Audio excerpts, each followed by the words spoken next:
Morning, everyone. How are we doing? So, if you've been following this channel for any length of time, you know we do these daily financial reviews. This one's about a half hour later than normal because I wanted to dive into really a market moving number that was reported today that really goes to really the core of what we do on this channel, right? Trying to track what's going on with the consumer and then try to track what's going on with the cost of capital because, again, as real estate investors, those are things that are important to us and hence the importance of tracking them.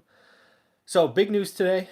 Got a really nasty number reported on the ISM.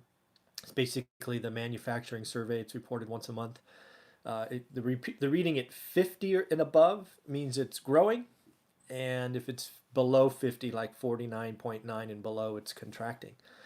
And we reported 47.8 on an expectation of 50.2, if memory serves. So we missed we missed pretty bad, right? These are monthly numbers, so to see a swing of that magnitude is I won't say unheard of, but let's say unusual. So clearly, manufacturing is in trouble, and clearly, we are going to have to pay attention to this as real estate investors. One of the things that I recorded this video a little late for is because I wanted to see the reaction. I believed, the powers that be would be sending out tweets, if you will, and blaming this or that. And as expected, very quickly came out some tweets basically blaming the Fed for this. The Fed should be at zero, just all this, waving of hands. Where in reality, the manufacturing number, even if the Fed rates were zero, that's really not going to have an impact on manufacturing, at least not maybe at the very edges or the margins, but it's not going to affect the ISM number in that magnitude. What is impacting the manufacturing number is the trade war. We have essentially made our goods more expensive. In addition to that, the other thing that is going on that nobody is talking about is our dollar is strong in a world economy that is faltering. So again, our stuff looks expensive, right? At least on a comparison basis. Plus, let's not forget, there's a lot of countries, ours included, that are becoming more insular, right? Trying to keep stuff in-house as opposed to having, good trade relationships with our partners. So all of it is contributing to some extremely weak manufacturing.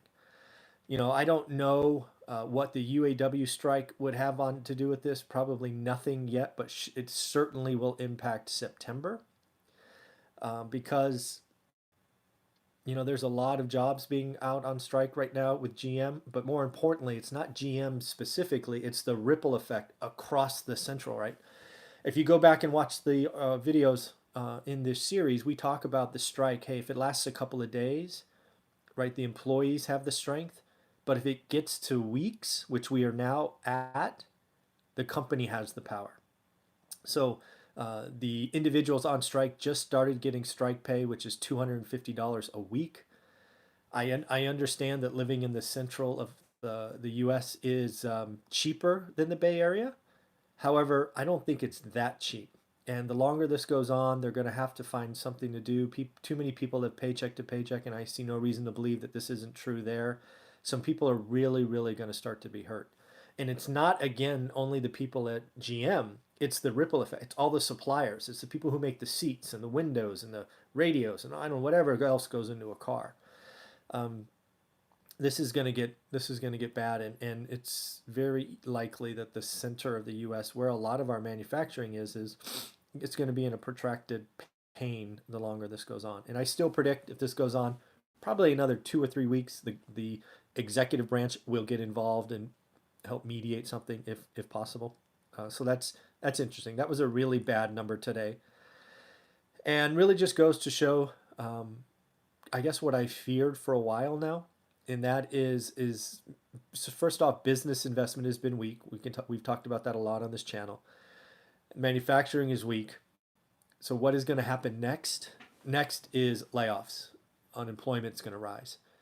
And then unemployment rising is going to be that shock to the consumers, and then they're going to start to retrench. And we could be in for one heck of a protracted recession as that kind of spirals, kind of feeding on itself. So do what you can to protect yourself.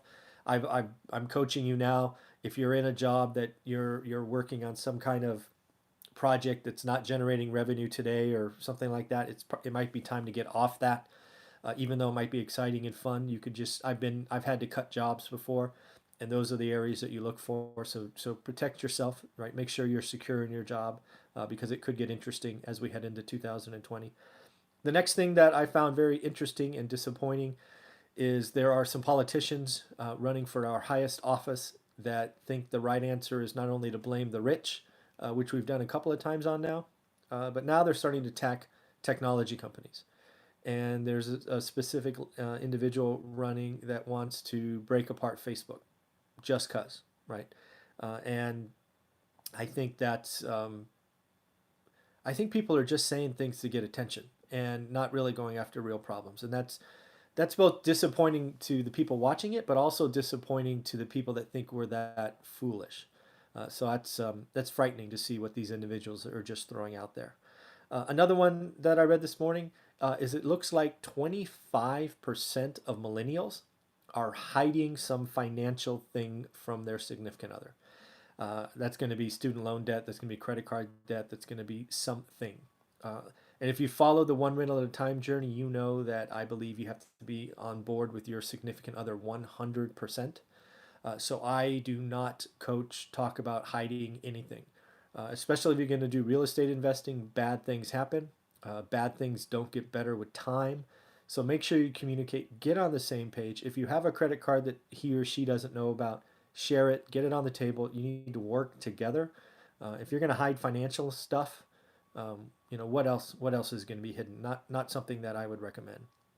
Another one is this whole repo thing where the Fed is having to inject overnight liquidity into the market to the tune of $75 billion. I'm not nervous yet.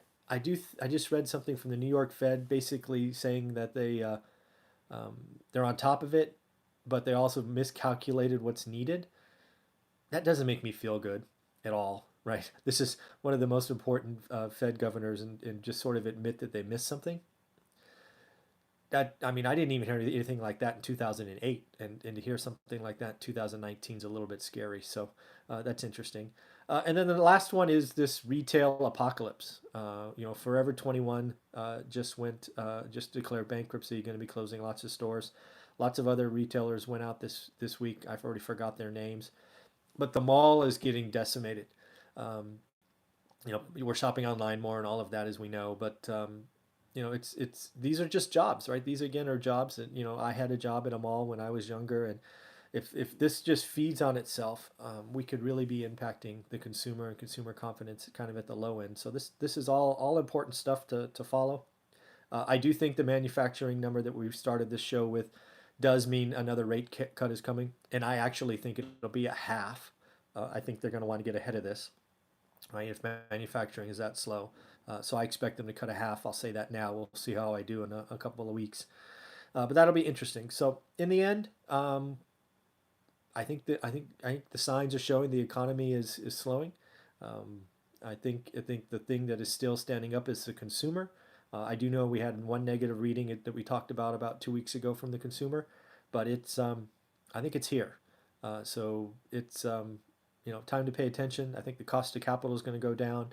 I think owner occupants are going to get scared and nervous over time, and I honestly think 2020 is going to be a great time to be a real estate investor because as competition wanes, cost of capital goes down, you have options and you don't feel like you have to make a rushed decision. So I'm looking forward to 2020 and what is out there. So thanks for watching. We'll talk to you tomorrow. Take care.